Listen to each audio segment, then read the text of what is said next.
शिवजी कहते हैं, चाहे भूख से मर जाना, पर इन 4 लोगों से कभी मदद मांगने मत जाना। वे 4 लोग कौन हैं जिनसे हमें सपने में भी मदद नहीं मांगनी चाहिए। तो चलिए मित्रों, आपको सुनाते हैं एक ऐसी ही कहानी। एक बार माता पार्वती भगवान शिवजी से कहती हैं, हे प्रभु, मनुष्य को किस तरह के व्यक्तियों से कभी भी सहायता नहीं मांगनी चाहिए। तब भगवान शिवजी कहते हैं, हे देवी, सबसे पहले आपको एक कहानी सुनाता हूँ, फिर आपको आपके प्रश्न का उत्तर मिल जाएगा। एक समय की बात है, किसी गांव में एक गौतम नाम का व्यक्ति रहता था।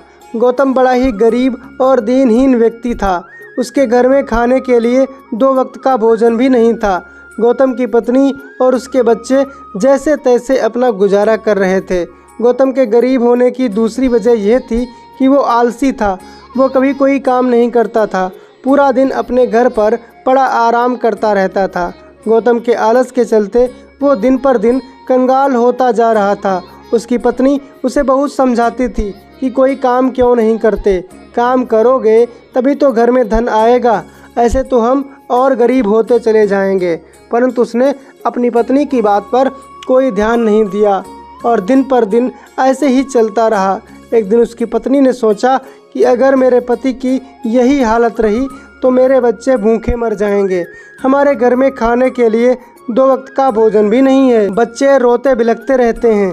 अब आप ही बताइए मैं क्या करूं, किस प्रकार इनकी भूख मिटाऊं। मित्रों, गौतम अपनी पत्नी की बात सुनकर कुछ दिन तो काम पर गया, खेतों में जाकर मेहनत मजदूरी की, परंतु 2-4 दिन के बाद वो फिर आकर घर में आराम करने लगा। दोस्तों, कुछ लोगों का स्वभाव होता है कि वे पूरे दिन घर पर ही पड़े रहते हैं। गौतम मन लगाकर कोई काम नहीं करता था, नगर के आवारा लोगों के साथ घूमता फिरता रहता था और आकर अपने घर में पड़ा रहता था। जो रूखा सूखा मिलता था उसे खाकर अपना पेट भर लिया करता था। इसी प्रकार उसका जीवन किसी तरह से कट रहा था, परंतु ऐसा नहीं था कि वो अपने जीवन से संतुष्ट था। उसे मन में बहुत बुरा लगता था, यह सोचकर कि आज मेरे आलस के कारण, मेरे ऐसे स्वभाव के कारण मेरी पत्नी और बच्चे भूखे मर रहे हैं। उनके पास खाने के लिए भोजन नहीं है। आज मेरे कारण मेरे बच्चे ऐसा दिन देख रहे हैं, गरीबी में अपना जीवन काट रहे हैं। यही सोचकर गौतम पूरे दिन उदास सा पड़ा रहता। वो अंदर से ये जानता था कि मैं बहुत गलत कर रहा हूँ। वह अपनी आलस की आदत को बदल नहीं पा रहा था। जब भी कोई काम करने का प्रयास करता तो उसे आलस आ जाता। वो घर जाकर आराम से चारपाई पर लेट जाता, गहरी नींद में सो जाता। उसकी पत्नी नगर में दूसरे लोगों के घर काम करने जाने लगी। वो जूठे बर्तन मांजती, उससे जो थोड़े बहुत पैसे मिलते थे उससे अपने बच्चों का पालन पोषण कर रही थी। ये देखकर गौतम को और भी ज़्यादा बुरा लगने लगता है। इस प्रकार से जब कई दिन बीत गए, एक दिन गौतम ने निश्चय किया कि अब ऐसे काम नहीं चलेगा। मेरे जैसे मनुष्य को जीने का कोई अधिकार नहीं है जो अपनी पत्नी और बच्चों का लालन पालन नहीं कर सकता। ऐसे मनुष्य को आत्महत्या कर लेनी चाहिए। यही सोचकर गौतम जंगल की तरफ निकल पड़ता है। वो अपने बीवी बच्चों को कुछ भी नहीं बताता है और कहता है, मैं जल्द ही लौट कर आऊँगा। इतना कहकर गौतम जंगल की तरफ चला जाता है। वो सोचता है कि जंगल में जाकर आत्महत्या कर लूँगा, किसी नदी में डूबकर मर जाऊँगा। यही सोचकर गौतम जंगल की ओर चला जाता है। कुछ देर चलने के बाद वो एक घने वृक्ष के नीचे जाकर बैठ जाता है। वृक्ष के नीचे पहुंचकर वो थका हारा जब बैठ जाता है, अब तो वह बहुत ज़ोर ज़ोर से रोने लगता है। मित्रों, उसी पेड़ के ऊपर एक उल्लू बैठा हुआ था। अपने पेड़ के नीचे एक मनुष्य को रोता हुआ देखकर वो उल्लू उसके नीचे आकर बैठ जाता है और कहने लगता है, रे मनुष्य, तू क्यों रो रहा है? तेरे जीवन में क्या दुख तकलीफ़ है? तू मुझे बता सकता है? हो सकता है मैं तेरी कोई सहायता कर सकूं। उसी पेड़ पर एक तोता भी बैठा हुआ था। वो तोता कहने लगा, अरे भाई, इस उल्लू की चिकनी चुपड़ी बातों में मत आना, ये तुम्हारी कोई मदद नहीं करेगा। उल्टा मदद के नाम पर ये तुम्हें ले जाएगा और तुम्हें कहीं फंसा देगा, तुमसे गलत काम कराएगा। लेकिन गौतम तोते की बात पर ध्यान नहीं देता है और उल्लू को अपना सारा दुख सुनाने लगता है कि मेरे घर पर मेरे पत्नी और बच्चे भूखे मर रहे हैं, गरीबी में अपना जीवन काट रहे हैं, परंतु मुझसे कोई काम नहीं बनता है। जो भी काम मैं करने जाता हूँ, कुछ देर के बाद मुझे आलस आ जाता है और आकर मैं अपने घर पर सो जाता हूँ। मेरे इसी आलस के चलते आज मेरे परिवार की ऐसी हालत हो गई है। ऊपर वाले ने मुझे बहुत तंगी दे दी है। मुझे समझ में नहीं आता कि मैं बाकी मनुष्यों की तरह काम क्यों नहीं कर सकता, परिवार का पालन पोषण ठीक से क्यों नहीं कर सकता। इसी चिंता से परेशान होकर मैं आज मरने के लिए आया था। मैं ऐसी ज़िंदगी नहीं जीना चाहता। दोस्तों, उल्लू ने उसे सांत्वना दी कि तुम चिंता मत करो, मैं तुम्हारी मदद करूँगा। उल्लू की बातें सुनकर तोता कहता है, अरे भाई, तुम इसकी बातों में मत आना, ये तुम्हारी कोई मदद नहीं करेगा, उल्टा तुम्हें मुसीबत में फंसा देगा, जैसे इस तोते ने बसंत को फंसाया था। मैं तुम्हें एक कहानी सुनाता हूँ, ज़रा ध्यान से सुनो। कुछ लोगों का यह स्वभाव होता है कि ऐसे लोगों की मदद भी नहीं लेनी चाहिए, और अगर तुमने इस कहानी को ध्यान से सुन लिया, विश्वास मानिए आपको बहुत कुछ सीखने को मिलेगा और आपके जीवन से ये गरीबी हमेशा हमेशा के लिए मिट जाएगी। दोस्तों, इसके बाद वह तोता अपनी कहानी सुनाता है। वो कहता है, सुनो, कुछ समय पहले की बात है। चंदन नगर में दो भाई रहते थे। एक का नाम था बसंत और बड़े का नाम था प्रभाकर। छोटा भाई बसंत और बड़े भाई प्रभाकर में बड़ा ही प्रेम था, लेकिन वे दोनों बड़े गरीब थे। दूसरे के घरों में, दूसरे के खेतों में मेहनत मजदूरी करके अपना जीवन किसी तरह से गुजार रहे थे। उनके माता पिता की मृत्यु बचपन में ही हो चुकी थी। अब वे घर में दोनों भाई अकेले ही बचे थे। उनके पास खुद की कोई भी ज़मीन नहीं थी। वे जैसे तैसे अपना जीवन काट रहे थे। बसंत और प्रभाकर दोनों एक दूसरे से बड़ा प्रेम करते थे। पूरे दिन मेहनत मजदूरी करने के बाद जो भी पैसे मिलते थे, उनसे वो घर में भोजन आदि की वस्तुएं लाकर भोजन बनाते थे। इसी प्रकार बसंत और प्रभाकर अपना जीवन गुजार रहे थे। कुछ सालों तक इसी प्रकार चलता रहा। फिर एक दिन की बात है, प्रभाकर ने अपने छोटे भाई वसंत से कहा, भाई, हम कब तक इस प्रकार गरीबी में अपना जीवन काटेंगे? कब तक इस पुरानी सी झोपड़ी में रहेंगे? कल को हमारा विवाह होगा, हमारी पत्नी आएगी, हमारे बच्चे होंगे, तो हम उन्हें क्या खिलाएंगे और कहाँ रखेंगे? फिर बसंत कहता है, भैया, आप बिल्कुल सही बात कह रहे हैं। हम इस प्रकार अपना पूरा जीवन तो नहीं गुजार सकते, हमें कुछ ना कुछ तो करना ही पड़ेगा। तब प्रभाकर कहता है, भाई, मैं शहर को जाता हूँ, शहर में जाकर मैं कोई काम ढूंढ लूँगा। शहर में काम करने के अच्छे पैसे मिलेंगे, और एक बार शहर में मेरा काम चल पड़ा तो मैं जल्द ही तुम्हें भी शहर में बुला लूँगा और हम मिलकर आराम से शहर में रहेंगे। दोस्तों, बसंत अपने बड़े भाई की ये बातें सुनता है तो कहता है, भैया, ये तो बहुत ही अच्छी बात है। आप कल ही शहर चले जाइए, और जब आपका काम सही चलने लगे, जब आप कुछ धन कमा लें, तो उसके बाद आप मुझे भी बुला लेना, मैं भी आपके पास शहर में चला आऊँगा। अब तो मित्रों, अगले ही दिन वो प्रभाकर अपना सारा सामान बांधकर शहर को चला जाता है। शहर में कुछ जगह पर काम की तलाश करता है, और इधर गांव में बसंत लोगों के खेतों में मेहनत मजदूरी करके अपना जीवन किसी तरह से गुजार रहा था। उधर शहर में धीरे धीरे प्रभाकर का व्यापार अच्छा चल पड़ता है और वो धनवान बनता चला जाता है। कुछ ही सालों में वो बहुत धनवान बन गया। उसने अपना खुद का बंगला खरीद लिया। शहर में एक बड़ी ही सुंदर स्त्री से उसने विवाह भी कर लिया। इधर गांव में बसंत अपने भाई के बुलावे का इंतज़ार करते करते थक चुका था। रोज़ वो सोचता था कि आज मेरे भाई मुझे बुलाने आएंगे, मेरा भाई शहर में बहुत बड़ा सेठ बन चुका होगा। लेकिन दोस्तों, उसके भाई का ना तो कोई बुलावा आता है और ना ही वो खुद आता है। कुछ सालों में बसंत भी गांव में रहकर एक स्त्री से विवाह कर लेता है। वो अपनी पत्नी के साथ अपने टूटे फूटे घर में रहने लगता है। बसंत दूसरे के खेतों में हल चलाता, मजदूरी करता, और उससे जो भी पैसे मिलते उससे ही अपना और पत्नी का पेट भरता था। कुछ समय तक ऐसा ही चलता रहा। एक दिन बसंत की पत्नी गर्भवती हो जाती है। गर्भवती होते ही बसंत बड़ा प्रसन्न होता है। सोचता है, अब हमें संतान का सुख मिलेगा। उसके मन में एक दुख यह भी था कि वो ये सोच रहा था कि हमसे हमारा और हमारी पत्नी का खर्चा बड़ी मुश्किल से चलता है। 2 समय का भोजन हमें बड़ी मुश्किल से मिल पाता है। अगर हमारी संतान हो गई, हमारा पुत्र आ गया, तो हम उसका लालन पालन कैसे करेंगे?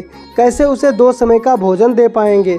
दोस्तों, संतान के आने की खुशी में वो अपने दुख को भूल जाता है और बड़ा ही प्रसन्न होकर वो अपनी मेहनत को दुगना कर देता है। अब तो बसंत दिन में भी दूसरों के घर मजदूरी करता और रात में भी दूसरी जगह जाकर मेहनत मजदूरी करने लगा। कुछ समय में बसंत की पत्नी एक बड़े ही सुंदर पुत्र को जन्म दे देती है। अब तो पिता बनने की खुशी में बसंत बड़ा ही प्रसन्न हो जाता है। मित्रों, बसंत इतना धन अर्जित नहीं कर पा रहा था कि वो अपनी संतान और अपनी पत्नी का पालन पोषण ठीक से कर सके। पूरा दिन गांव में दूसरे लोगों के खेतों में खेती करके बसंत को कई बार रात में भूखा सोना पड़ता था। जो भी भोजन बचता था अपनी पत्नी और बच्चों को खिला देता था और खुद भूखा सो जाता था। इस प्रकार कई दिन निकल जाते हैं। धीरे धीरे ऐसी स्थिति आ जाती है कि बसंत के पास इतना धन भी नहीं बचा कि वो अपने पुत्र और अपनी पत्नी को 2 समय का भोजन खिला सके। अब तो बसंत की पत्नी और उसका पुत्र पूरे दिन भूखे रहते हैं। भूख के मारे बसंत का पुत्र रोने लगता है। वो अपनी माता से कहता है, माँ मुझे कुछ खाने के लिए कुछ दो, मुझे बड़ी भूख लगी है। परंतु वह बेचारी क्या करती, उसके घर में खाने को 4 दाने भी नहीं थे। यह देखकर बसंत की पत्नी बहुत ही दुखी होती है और रोने लगती है। शाम को जब मेहनत मजदूरी करके बसंत लौट कर आता है तो अपनी पत्नी को रोता हुआ देखता है। उसे रोता हुआ देखकर बसंत बड़ा उदास हो जाता है। तब उसकी पत्नी कहती है, हे स्वामी, हमारा पुत्र सुबह से भूखा है। वो हमसे भोजन के लिए विनती कर रहा है। हमारे पास उसे देने के लिए कुछ भी नहीं है। आप कुछ कीजिए। अपने पुत्र की ऐसी हालत देखकर बसंत भी रोने लगता है। तब बसंत की पत्नी कहती है, स्वामी, आपके बड़े भैया तो शहर में रहते हैं। सुना है उनका बड़ा मकान है, बहुत बड़ी हवेली है, उनके पास बहुत धन दौलत है। शहर में वो बड़े आदमी बन चुके हैं। आप शहर चले जाइए और अपने बड़े भैया से कुछ सहायता मांग लाइए। वह आपकी सहायता अवश्य करेंगे। आप जेठ जी के पास जाकर कुछ धन मांग कर ले आइए। कुछ दिनों तक हम उससे पेट भर के खाना खा सकेंगे। दोस्तों, पत्नी की बातें सुनकर बसंत कहने लगता है, तुम ठीक कहती हो, मुझे शहर जाकर भैया से मदद मांगनी चाहिए। वैसे भी आज तक मैंने उनसे कोई सहायता नहीं मांगी है। यही सोचकर बसंत अगले दिन शहर के लिए निकल पड़ता है। शहर का रास्ता गांव से कुछ ही दूरी पर था। पूरे दिन चलने के बाद रात के समय बसंत शहर में पहुंच जाता है और लोगों से पूछता हुआ अपने बड़े भैया प्रभाकर के घर पहुंच जाता है। जब वो अपने बड़े भैया का घर देखता है तो उसकी आंखें फटी की फटी रह जाती हैं। प्रभाकर का बड़ा ही आलीशान बंगला बना हुआ था। बंगले के बाहर कई नौकर चाकर काम कर रहे थे। कई गाड़ियां खड़ी थीं। यह देखकर बसंत बड़ा ही प्रसन्न होता है और मकान के अंदर जाने लगता है। तभी मकान के बाहर खड़ा चौकीदार बसंत को रोक लेता है और कहता है, अरे भाई, कहाँ घुसे जा रहे हो? गरीबों और भिखारियों को अंदर जाने की कोई अनुमति नहीं है। तब बसंत कहता है, नहीं भाई, ये मेरे बड़े भैया का घर है, मैं उनका छोटा भाई हूँ, कृपया आप मुझे अंदर जाने दो। बसंत की ऐसी हालत देखकर वो चौकीदार उसकी बातों का भरोसा नहीं करता और अंदर जाकर पूछता है, मालिक, बाहर कोई बसंत नाम का आदमी आया है और वह कह रहा है कि वो आपका छोटा भाई है।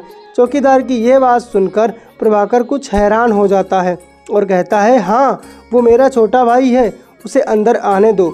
अब चौकीदार बाहर आता है तो बसंत को पूरे आदर और सत्कार के साथ घर के अंदर बुलाकर ले आता है। बसंत जब अपने बड़े भाई प्रभाकर को सूट बूट पहने हुए देखता है तो वो कहता है उसका भाई बहुत ही बड़ा आदमी है। वो रोने लगता है, अपने बड़े भाई प्रभाकर के गले लग जाता है। वो कहने लगता है, भैया, मेरी हालत बहुत ख़राब है। मेरे पास गांव पर खाने के लिए 2 समय का भोजन भी नहीं है। मैं इतने वर्षों से आपके बुलाने का इंतज़ार कर रहा था, पर आपने मुझे क्यों नहीं बुलाया? आप तो शहर में इतने बड़े आदमी बन चुके हो, इतने धनवान हो गए हो, आपने मुझे शहर में क्यों नहीं बुलाया? दोस्तों, आपको एक बात और बता दूं, बसंत का बड़ा भाई प्रभाकर शहर में आकर पूरी तरह से बदल गया था। वो अपने छोटे भाई से अब प्रेम नहीं करता था। उसे तो बस धन और दौलत और ऐशो आराम से ही प्रेम था। प्रभाकर कहता है, अरे मेरे भाई, मैं तुम्हें क्या बताऊं, शहर में धन अर्जित करना बड़ा ही कठिन काम है। बहुत मेहनत करनी पड़ती है। पूरे दिन पूरी रात जागकर काम करना पड़ता है, तब जाकर कुछ पैसे मिलते हैं। अभी तो हमारी हालत भी बहुत ख़राब चल रही है। हमारा धंधा अभी ठीक नहीं चल रहा है, इसलिए हमने सोचा जब व्यापार अच्छा चलेगा, जब कोई काम होगा, तब तुम्हें बुलाएंगे। तब बसंत कहता है, भैया, वह सब तो ठीक है, परंतु आप हमारी कोई सहायता कीजिए। हमें थोड़े से धन की आवश्यकता है। घर पर हमारी पत्नी और बच्चा भूखा है। हमारे पुत्र को खाने के लिए भोजन भी नहीं मिल रहा है। आप हमें कुछ पैसे दे दीजिए, हमें कुछ दिनों का सहारा हो जाएगा। ये बात सुनकर प्रभाकर कहता है, भाई पैसे तो मैं तुम्हें दे देता, परंतु अब तुम आए हो तो मेरी कुछ सहायता कर दो। बस कुछ दिन की बात है, उसके बाद तुम पैसे लेकर चले जाना, मैं तुम्हें पैसे अवश्य दे दूंगा। आखिर तुम मेरे छोटे भाई जो हो। अपने बड़े भाई की ऐसी बात सुनकर बसंत कहता है, भैया आप बताइए क्या काम करना है, मैं अभी कर देता हूँ। मुझे पता था कि आप मेरी सहायता ज़रूर करेंगे, बताओ भैया क्या काम करना है। तब प्रभाकर कहता है, भाई कई दिनों से हमारा नौकर नहीं आ रहा है, छुट्टी लेकर न जाने कहाँ चला गया है। मेरे घर के कुछ काम बाकी हैं, वे काम तुम निपटा दो। बाजार जाकर सामान ले आओ, घर की साफ़ सफाई कर दो। तुम्हारी भाभी से घर का ज़्यादा काम नहीं होता है, उनकी काम करने की आदत नहीं है, इसलिए इस घर का काम तुम ही कर दो। दोनों समय का खाना बनाना है, सबके कपड़े धोने हैं और गाड़ियों को साफ़ करना है। मित्रों, अपने बड़े भाई की ऐसी बातें सुनकर बसंत सोच में पड़ जाता है, परंतु वो फिर सोचता है कि भैया का नौकर नहीं आ रहा है, इसलिए भैया हमसे ऐसा कह रहे हैं। चलो कोई बात नहीं, इतने दिनों बाद मैं आया हूँ तो काम कर देता हूँ। अपने ही भाई के घर में काम करने में कौन सी शर्म की बात है।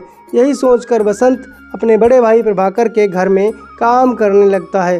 पूरे दिन वो काम में लगा रहता है, कभी बाजार जाता है, सामान लाता है, कभी कपड़े धोता है, कभी घर की साफ़ सफाई करता है, कभी गाड़ियों को साफ़ करता है। इस प्रकार उसका पूरा दिन काम करते करते निकल जाता है। ऊपर से उसकी भाभी यानी कि प्रभाकर की पत्नी उसे और भी नए नए कार्य बताती रहती थी। सोचती थी कि अब तो हमें अच्छा खासा एक नौकर मिल गया है। उसे अपने बड़े भाई के घर पर रहते रहते एक सप्ताह गुजर जाता है।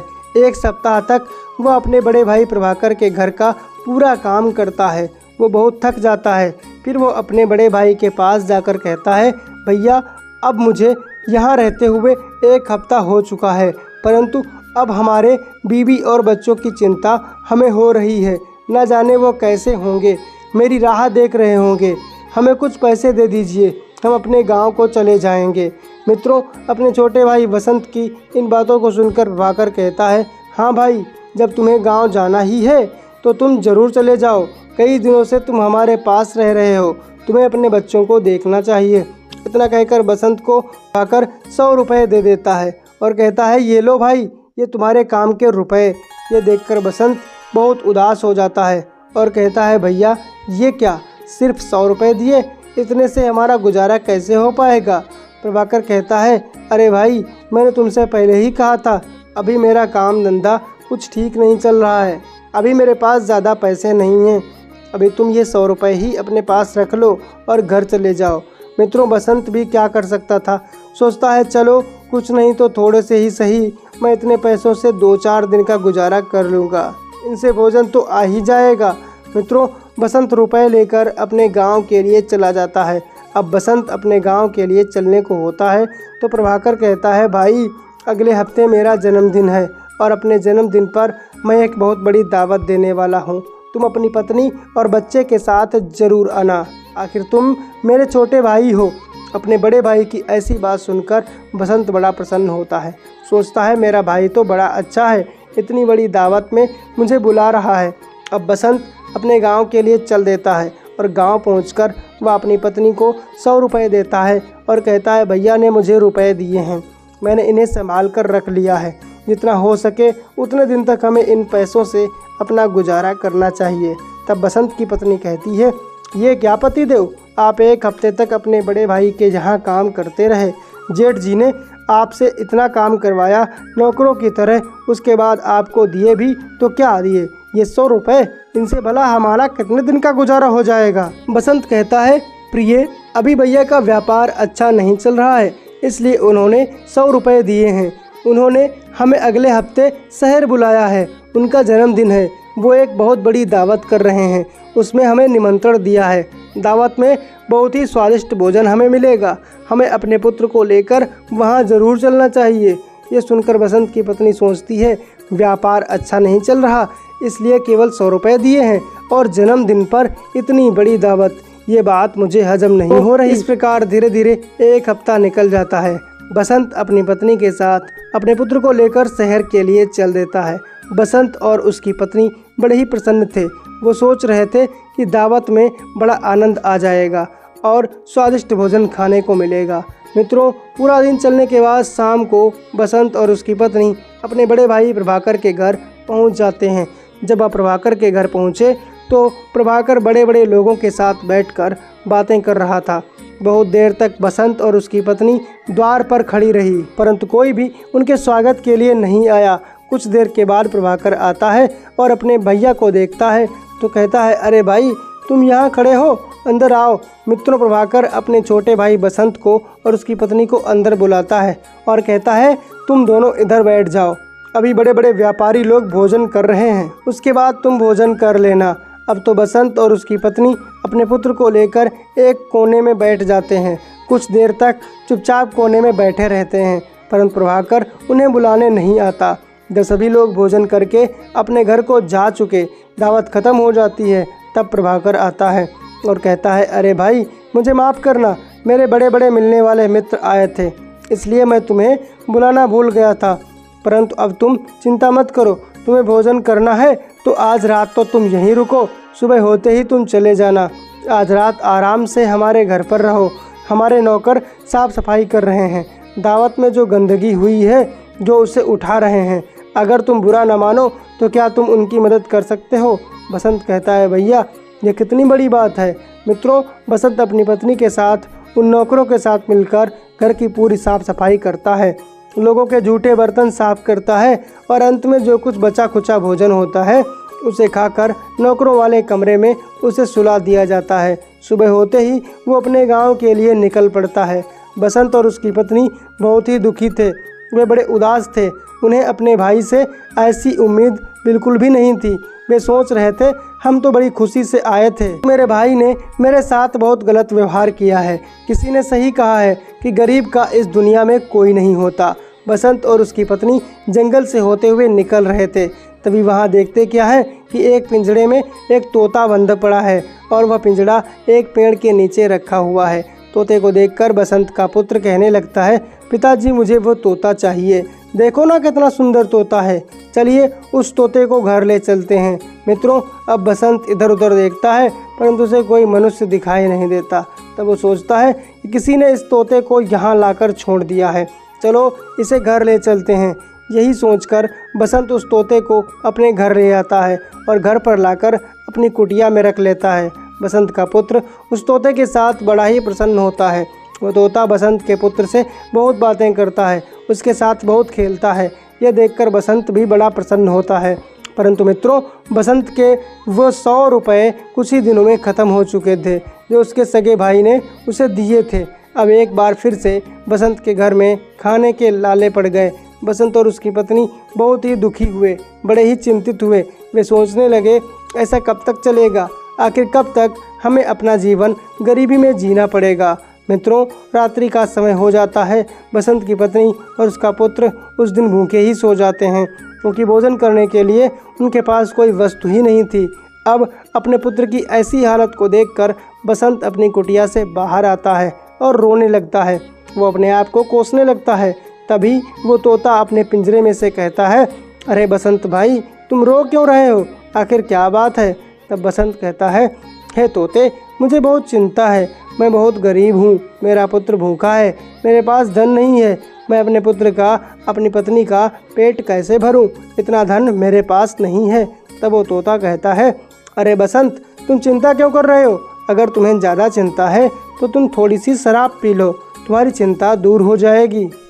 बसंत कहता है, अरे तोते, तुम कैसी बातें कर रहे हो? भला शराब पीने से मेरा भला कैसे होगा? मुझे अभी तो ये सोचना है कि मैं किस प्रकार धन इकट्ठा करूं, ऐसा क्या करूं ताकि मैं अपने बच्चों को और अपनी पत्नी के लिए भोजन की व्यवस्था कर सकूं। तब तोता कहता है, तुम जो सोच रहे हो ऐसा तुम तभी सोच सकते हो जब तुम्हारे अंदर किसी तरह की कोई चिंता नहीं होगी। इसलिए मैं तुमसे कह रहा हूँ कि तुम शराब की दुकान पर जाओ और थोड़ी सी शराब पी लो। मित्रों, बसंत कहता है, तोते, मेरे पास तो शराब खरीदने के लिए पैसे ही नहीं हैं। अब तोता कहता है, अरे बसंत, तुम्हारे पास 2 बैल हैं, तुम उनमें से एक बैल को बेच दो और उससे जो पैसे मिलेंगे उससे तुम शराब पी लेना, उसके बाद तुम्हें बहुत अच्छा लगेगा। मित्रों, अगले दिन बसंत ऐसा ही करता है। वो अपने एक बैल को नगर के सेठ के पास बेच देता है और उससे जो पैसे मिलते हैं जाकर शराब खरीद लेता है और उसे पी लेता है। शराब पीने के बाद वो नशे में अपनी सारी चिंताओं को भूल जाता है। वो इस बात को भूल जाता है कि मेरे घर पर भोजन नहीं है और मेरा पुत्र मेरी पत्नी भूखे मर रहे हैं। शराब पीकर बसंत अपने घर लौट आता है। जब बसंत की पत्नी देखती है कि बसंत शराब पीकर आया है तो बड़ी दुखी होती है। वो कहती है, आप ये क्या कर रहे हैं? आपको जाकर कोई मेहनत मजदूरी करनी चाहिए, परंतु आप तो शराब पीकर आए हैं। और आप ये बताइए कि शराब पीने के पैसे आपके पास कहाँ से आए? तब बसंत कहता है, मैंने अपना एक बैल सेठ को बेच दिया है, उससे जो पैसे मिले हैं उससे मैंने शराब पी ली है। इस प्रकार बसंत शराब पीने लगता है। जब तक उसके पास पैसे थे वो शराब पीता रहा। नशे में उसे कुछ भी याद नहीं रहता था। वो अपनी सारी चिंताओं को भूल जाता है। जब उसके पास शराब पीने के पैसे ख़त्म हो जाते हैं तो एक बार वह फिर अपने होश में आता है और तब उसे याद आता है मैं कितना गरीब हूँ, मेरे घर में खाने का कोई सामान नहीं है। तो वह फिर से चिंता करने लगता है। वही तोता एक बार फिर उसके पास आता है और कहता है, अरे बसंत, तुम चिंता क्यों कर रहे हो? तुम्हें किस बात की चिंता है? तब बसंत कहता है, तोते भाई, मैं तुम्हारी बातों में आकर शराब पीने लगा, परंतु मैं ये भूल गया कि मेरी हालत कैसी है, मैं कितना गरीब हूँ। आज जब शराब का नशा उतरा तो मुझे याद आया कि मेरी पत्नी और मेरा बच्चा भूखे हैं, मेरे पास उन्हें भोजन कराने के लिए धन नहीं है। अब तुम बताओ मैं क्या करूं? तब वो तोता फिर से सलाह देता है, हे बसंत, तुम जाकर शराब पी लो, सारी चिंताएं खत्म हो जाएंगी, तुम्हें बहुत अच्छा लगेगा। मित्रों, इस प्रकार तोते के कहने पर वो फिर से शराब पीने लगा। धीरे धीरे उसे शराब की लत लग चुकी थी। वो अपना एक बैल और सेठ के यहाँ बेच देता है और फिर से शराब पीने लगता है। अब तो कई कई घंटे तक बसंत शराब की दुकान पर ही बैठा रहता था।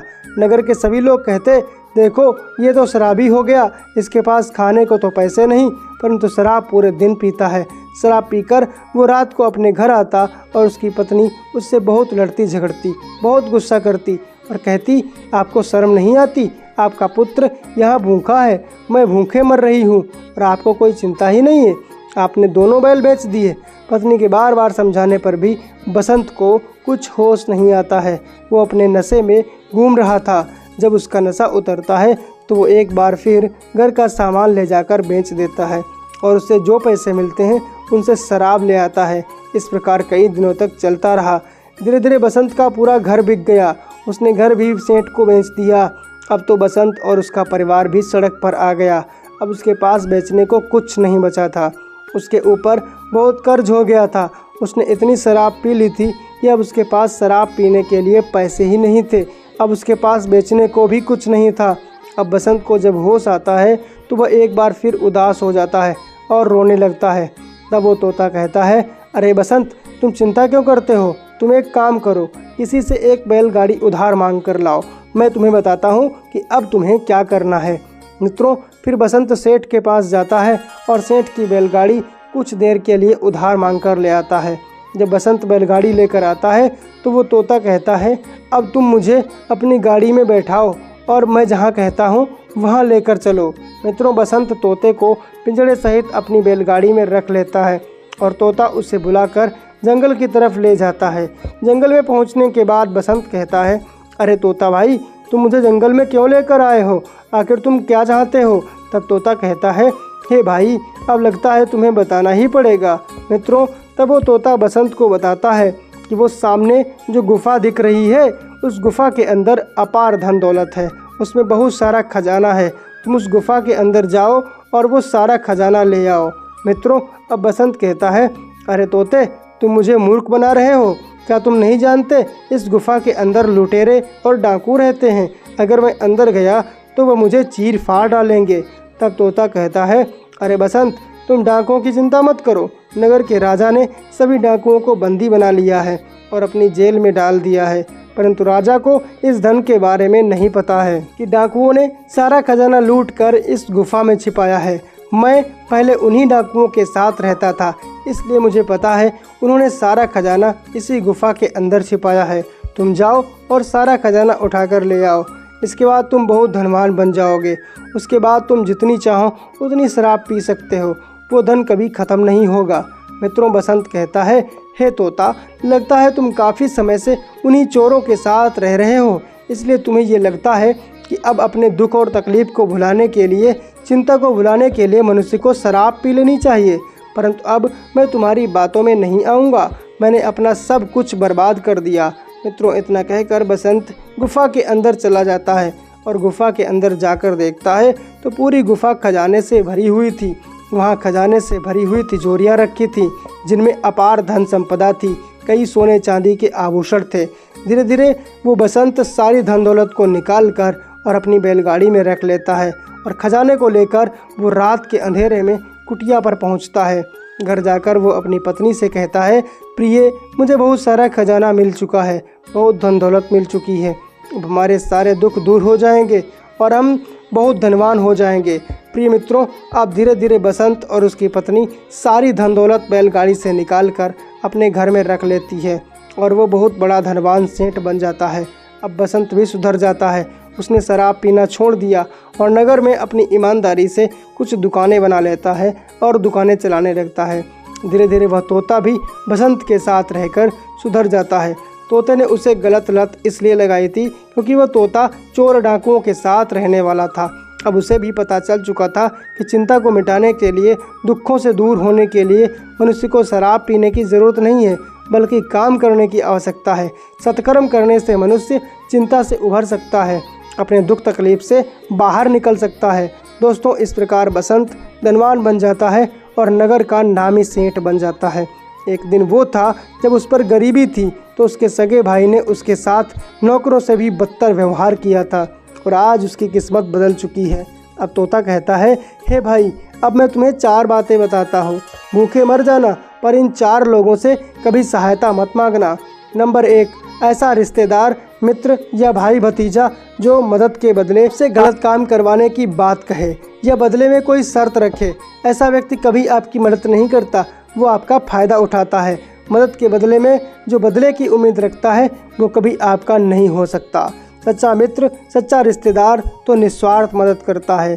नंबर 2, जिसकी सोच आपको लेकर छोटी हो, जो आपको गिरी नज़रों से देखता हो, ऐसे व्यक्ति से भूल कर भी मदद नहीं मांगनी चाहिए, चाहे भूखे रह लेना, पर ऐसा व्यक्ति आपकी हालत पर मन ही मन खुश होता है। वो मदद तो करता है, पर उससे ज़्यादा वो आपकी खिल्ली भी उड़ाता है। नंबर 3, जो व्यक्ति खुद गलत काम करता है, नशे का सेवन करता है, झूठ बोलता है, चोरी करता है, लोगों को मारता पीटता है, गलत रास्ते पर चलकर धन कमाता है, ऐसे व्यक्ति से कभी भी सहायता नहीं मांगनी चाहिए। इस तरह के व्यक्ति से सहायता लेने का अर्थ है आप उसके अपराध में शामिल हो रहे हो। जिस तरह सूखी लकड़ियों के साथ गीली लकड़ी के मिल जाने पर गीली लकड़ी भी जल जाती है, उसी तरह दुष्ट लोगों से सहायता लेने पर उसके पापों में हम हिस्सेदार हो जाते हैं और एक दिन हम उसके साथ साथ स्वयं भी मुसीबत में फंस जाते हैं। नंबर 4, जो व्यक्ति आलसी हो, कामचोर हो, बहुत जल्दी क्रोधित हो जाता हो, ऐसे व्यक्ति से कभी मदद नहीं मांगनी चाहिए। वो आपको सही समय पर मदद नहीं दे पाएगा और क्रोधी व्यक्ति से मदद मांगोगे तो क्रोध आने पर वो आपको बहुत जलील करेगा। इसलिए भले ही भूखे रह लेना, पर इन लोगों से कभी सहायता मत मांगना। दोस्तों, इस प्रकार तोता बसंत की सारी गरीबी मिटा देता है और ये 4 बातें उसे बताता है। तो दोस्तों, आपको ये कहानी ज़रूर पसंद आई होगी। ऐसी ही कहानियाँ रोज़ सुनने के लिए चैनल को सब्सक्राइब करके कमेंट में हर हर महादेव ज़रूर लिखें। जय श्री राम।